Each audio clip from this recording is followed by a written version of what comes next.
নির্বাচন পর্যবেক্ষক দলের সঙ্গে প্রধান উপদেষ্টার সৌজন্য সাক্ষাৎ, নির্বাচন ও দ্বিপক্ষীয় সম্পর্ক নিয়ে মতবিনিময়।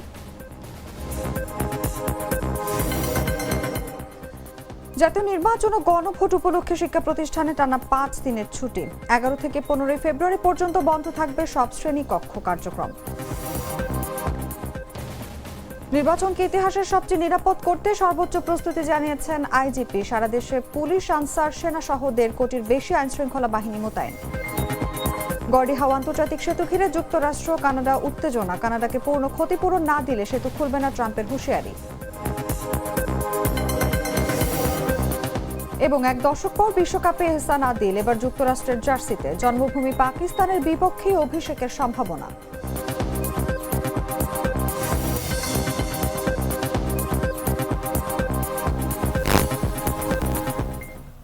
এতক্ষণ শুনছিলাম দর্শক আমন্ত্রণ দুপুর 3টার সংবাদে, সঙ্গে আছি আমি অনুভা বিশ্বাস। Treat chocolate, treat moment, sweet moment. চলে যাচ্ছি পুরো খবরে। তুরস্কের 7 সদস্যের একটি নির্বাচন পর্যবেক্ষক দল আজ অন্তর্বর্তী সরকারের প্রধান উপদেষ্টা অধ্যাপক ডক্টর মোহাম্মদ ইউনূসের সঙ্গে সৌজন্য সাক্ষাৎ করেন। রাষ্ট্রীয় অতিথি ভবন যমুনায় অনুষ্ঠিত এই সাক্ষাতে তুরস্কের পার্লামেন্টারি সদস্যদের নিয়ে গঠিত পর্যবেক্ষক দলের নেতৃত্ব দেন টার্কিশ বাংলাদেশ পার্লামেন্টারি ফ্রেন্ডশিপ গ্রুপের চেয়ারপারসন মেহমেত আকিক ইলমাজ। সাক্ষাৎকালে প্রধান উপদেষ্টার কার্যালয়ের টেকসই উন্নয়ন লক্ষ্যমাত্রা বিষয়ক মুখ্য সমন্বয়ক লামিয়া মোর্শেদ এবং পররাষ্ট্র মন্ত্রণালয়ের ঊর্ধ্বতন কর্মকর্তারা উপস্থিত ছিলেন। প্রধান উপদেষ্টার জ্যেষ্ঠ সহকারী প্রেস সচিব ফয়েজ আহমেদ এই তথ্য জানান।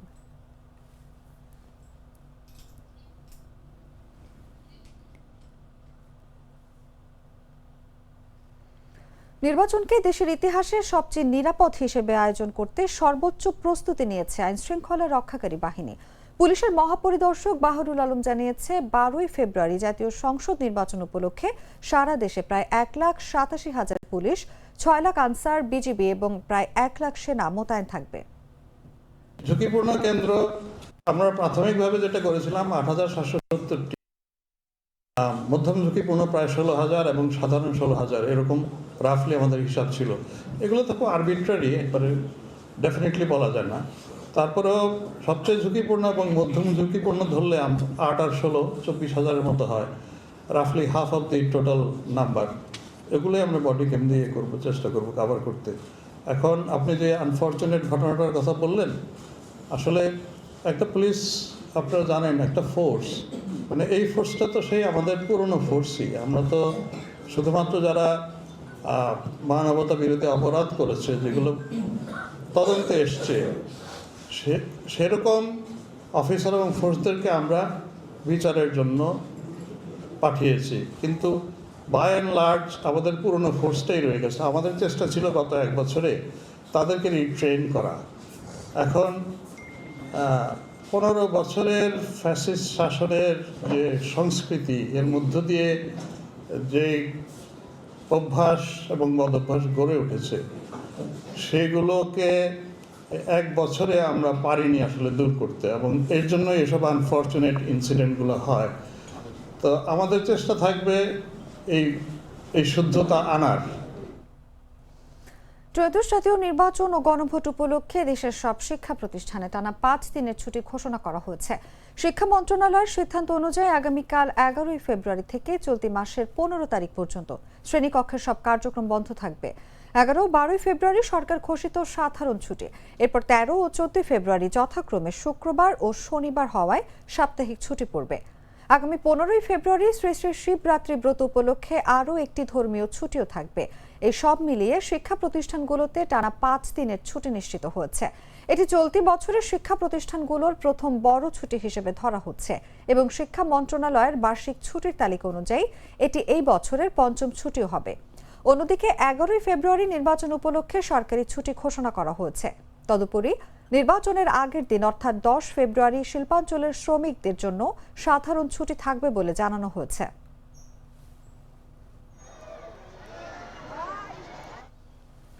রাজধানীর গুরুত্বপূর্ণ নির্বাচনী আসন ঢাকা 14 আধুনিক নগরীর অংশ হলেও এই এলাকার নাগরিক জীবনের স্বস্তি এখনো অধরা।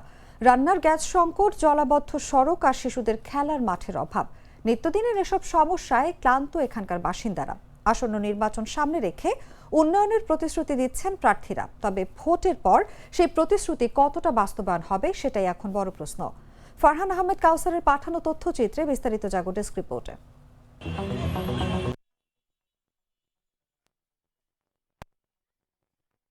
সবচেয়ে বেশি সমস্যা হলো গ্যাস।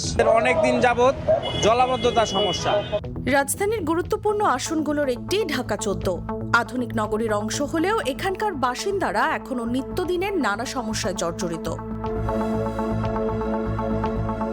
রান্নার গ্যাস সংকট, বর্ষা এলেই পানিতে তলিয়ে যাওয়া সড়ক, শিশুদের জন্য পর্যাপ্ত খেলার মাঠের অভাব, সব মিলিয়ে নাগরিক দুর্ভোগ যেন এখানকার নিত্যসঙ্গী। আমাদের সবচেয়ে বেশি সমস্যা হলো গ্যাস। আমাদের দিনে কোনো গ্যাস থাকে না, রাত্রে 2টা-2:30 বাজে একটু গ্যাস আসে, তাও পুরাপুরি না, 1 ঘন্টা 1.5 ঘন্টার ভিতরে আবার শেষ হয়ে যায়। এই আসনের বিভিন্ন এলাকা ঘুরে দেখা যায় দীর্ঘদিনের সংস্কার না হওয়ায় ড্রেনেজ ব্যবস্থা কার্যত ভেঙে পড়েছে। অনেক দিন যাবত জলাবদ্ধতার সমস্যা। একটুখানি বৃষ্টি পড়লেই মনে করেন পানি কোমর তামাক পানি উঠে। অনেক দিন যাবত আমরা ভুগতেছি। শুধু অবকাঠামোগত সমস্যা নয়, বিনোদন আর খেলাধুলার সুযোগ নিয়েও রয়েছে এখানকার বাসিন্দাদের আক্ষেপ।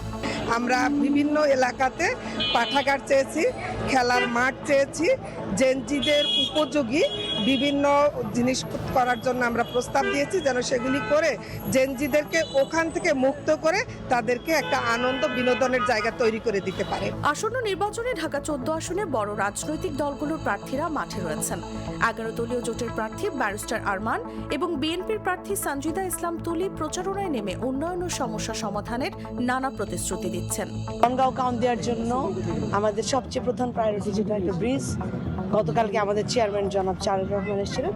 ইনশাল্লাহ ভবিষ্যতে বাংলাদেশ প্রধানমন্ত্রী তিনি নিজে বলে গেছেন যে এটা ব্রিজটা প্রথম প্রায়োরিটি থাকবে। ইনশাল্লাহ আমরা সেই জন আকাঙ্ক্ষা পূরণের দিকে যাচ্ছি। কোনো ধর্ম, বর্ণ, যে কোনো অঞ্চল এবং সে যেভাবে পোশাক পরুক না কেন, নতুন বাংলাদেশে সবাই সমান হিস্সাদার।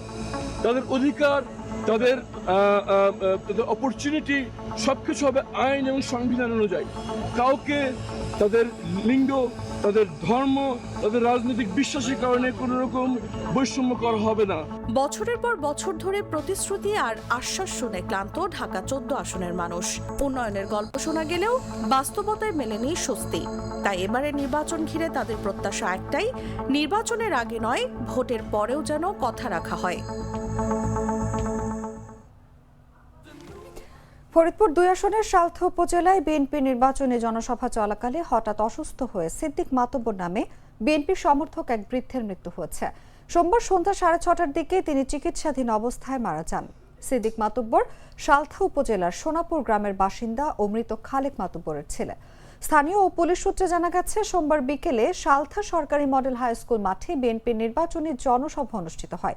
এ সময় জনসভায় উপস্থিত সিদ্দিক মাতুব্বর হঠাৎ অসুস্থ হয়ে পড়েন। উপস্থিত লোকজন দ্রুত তাকে উদ্ধার করে ফরিদপুর মেডিকেল কলেজ হাসপাতালে নিয়ে গেলে সন্ধ্যার দিকে তিনি মারা যান। সালথা উপজেলা বিএনপি সহ সভাপতি শাহিন মাতুব্বর বলেন, সিদ্দিক মাতুব্বর একজন বিএনপির সমর্থক ছিলেন। তিনি নির্বাচনী জনসভায় উপস্থিত হয়ে হঠাৎ অসুস্থ হয়ে পড়েন। পরে ফরিদপুর মেডিকেল কলেজ হাসপাতালে নেয়ার পর তিনি মারা যান। হৃদরোগে আক্রান্ত হয়ে তার মৃত্যু হয়েছে। সালথা থানার ভারপ্রাপ্ত কর্মকর্তা মোহাম্মদ বাবলুর রহমান খান জাগো নিউজকে বলেন, সিদ্দিক মাতুব্বর নামে এক বৃদ্ধ হৃদরোগজনিত কারণে অসুস্থ হয়ে হাসপাতালে মারা গেছেন বলে জানতে পেরেছি।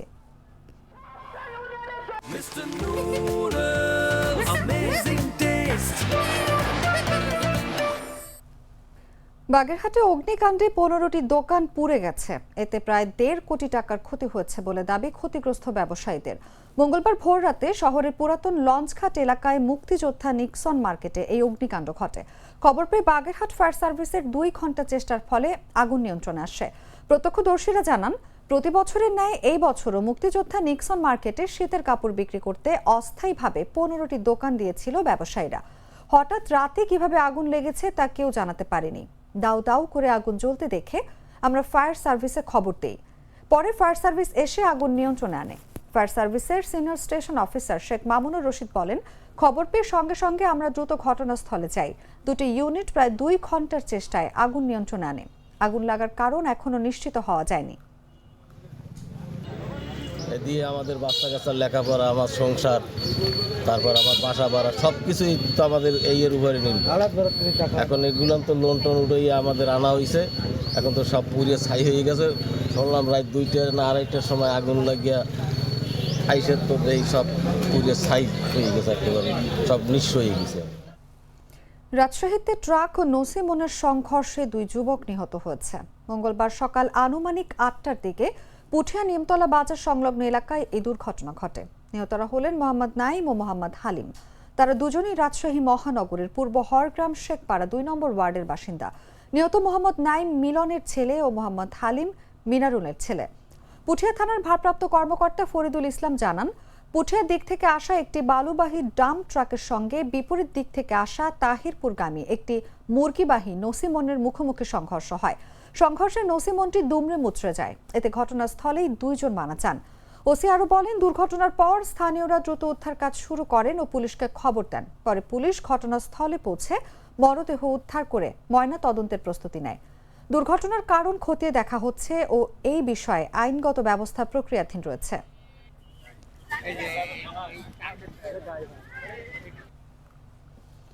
সরাইল, আশুগঞ্জ ও বিজয়নগর উপজেলা নিয়ে গঠিত ব্রাহ্মণবাড়িয়া 2 আসন বরাবরই দেশের আলোচিত নির্বাচনী এলাকা। 2001 সালে বিএনপি নেতৃত্বাধীন 4 দলীয় জোটের প্রার্থী মুফতি ফজলুল হক আমিনে এখান থেকে নির্বাচিত হয়েছেন। 80-র দশক থেকে জিয়াউল হক মৃধা ও উকিল আব্দুস সাত্তার ভুইয়া কখনো জাতীয় পার্টি কখনো স্বতন্ত্র প্রার্থী হিসেবে এই আসনে প্রভাব বিস্তার করেছেন। এবারে নির্বাচনে তারা অনুপস্থিত। স্পষ্ট ভোটের হিসাব নেই, তবে স্বতন্ত্র প্রার্থীদের দাপট রয়ে গেছে। মাঠে আছেন বিএনপি জোটের জুনায়েদ আল হাবিব এবং জামায়াত ইসলামী নেতৃত্বাধীন জোটের প্রার্থী মাওলানা আশরাফ উদ্দিন মাহদি। চমক ছিলেন বিএনপির বহিষ্কৃত নেতা রুমিন ফারহানা ও স্বতন্ত্র প্রার্থী SN তরুণ দে। প্রচারণায় রুমিন এগিয়ে থাকলেও নীরবে কাজ করছেন তরুণ দে। সরাইল ও আশুগঞ্জের রাস্তায় মাইকিং, ব্যানার ও ফেস্টুনের সমৃদ্ধি চোখে পড়ছে। ভোটারদের মতে সৎ ও গ্রহণযোগ্য প্রার্থী জয়ী হবেন। মোট ভোটার 4,99,448 জন। শেষ মুহূর্তের ভাসমান ভোটারদের টানতে পারলেই জয় নির্ধারিত হবে। রোজকার সাধারণ খাবার এখন হবে অসাধারণ। প্রাণ স্বাদের মশলা, স্বাদ বাড়ায়, ঘ্রাণ ছড়ায়। জানাবো আন্তর্জাতিক সংবাদ।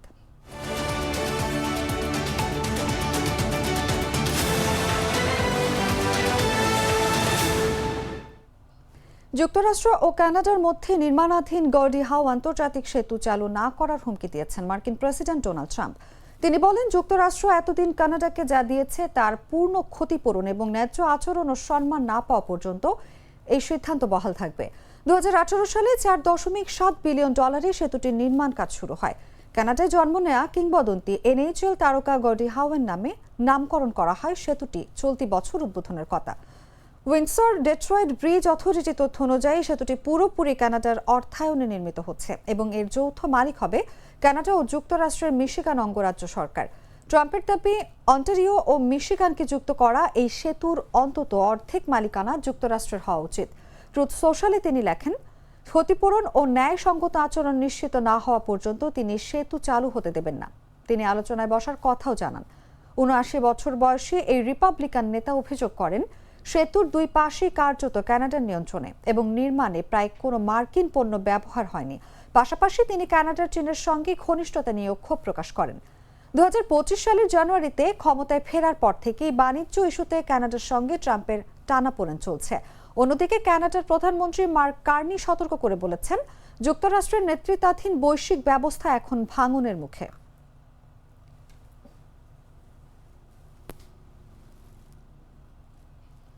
সংবাদ শেষ করব খেলার খবর জানিয়ে।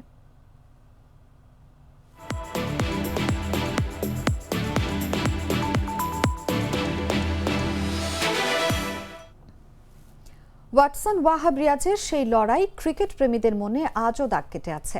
2015 বিশ্বকাপে কোয়ার্টার ফাইনালে একের পর এক বাউন্সারে শেন ওয়াটসনকে চাপে ফেলেছিলেন ওয়াহাব। সেই আগুন ছড়ানো স্পেলে তার সঙ্গে ছিলেন আরেক পেসার এহসান আদিল।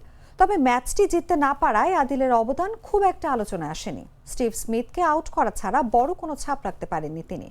সময় গড়িয়েছে 1 দশক। 10 বছর পর আবারও শিরোনামে এহসান আদিল, তবে এবার পাকিস্তানের জার্সিতে নয়, যুক্তরাষ্ট্রের বিশ্বকাপ দলে জায়গা পেয়ে। আজ মঙ্গলবার সন্ধ্যায় কলম্বোয় এ গ্রুপের ম্যাচে জন্মভূমি পাকিস্তানের বিপক্ষে মাঠে নামার সম্ভাবনা তার। এর আগে নিউজিল্যান্ডের বিপক্ষে ওয়ার্ম আপ ম্যাচে কাঁধে চোট পাওয়া জশদীপ সিং এর বদলি হিসেবে আদিলকে দলে নেওয়ার অনুমোদন দেয় বিশ্বকাপের টেকনিক্যাল কমিটি। পাকিস্তানের হয়ে 6টি ওয়ানডে ও 3টি টেস্ট খেলেছেন আদিল। টেস্টে পেয়েছেন 5 উইকেট, ওয়ানডেতে 4টি। যদিও যুক্তরাষ্ট্রের হয়ে এখনও কোনো আন্তর্জাতিক ম্যাচ খেলেননি তিনি। আজ সুযোগ পেলে নতুন জার্সিতে শুরু হবে এক নতুন অধ্যায়।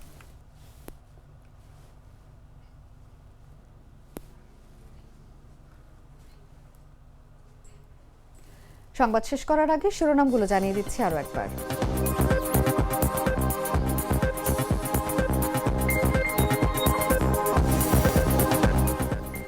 তুরস্কের নির্বাচন পর্যবেক্ষক দলের সঙ্গে প্রধান উপদেষ্টার সৌজন্য সাক্ষাৎ, নির্বাচন ও দ্বিপক্ষীয় সম্পর্ক নিয়ে মতবিনিময়।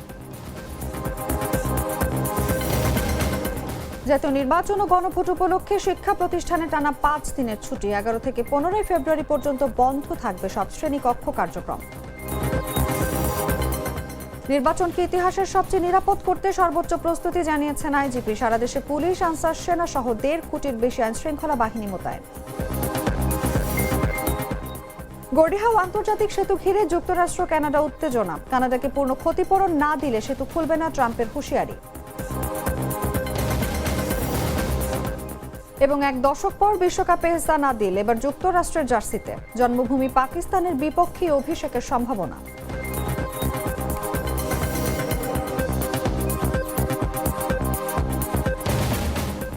দর্শক, এই ছিল এখনকার মতো। এরপর বিকেল 5টায় দেখবেন দেশজুড়ে সংবাদ। প্রতি মুহূর্তে সর্বশেষ খবর জানতে ভিজিট করুন jagonews24.com। ফলো করুন আমাদের ভেরিফাইড ফেসবুক পেজ এবং সাবস্ক্রাইব করুন জাগো নিউজের ইউটিউব চ্যানেল। ধন্যবাদ সবাইকে।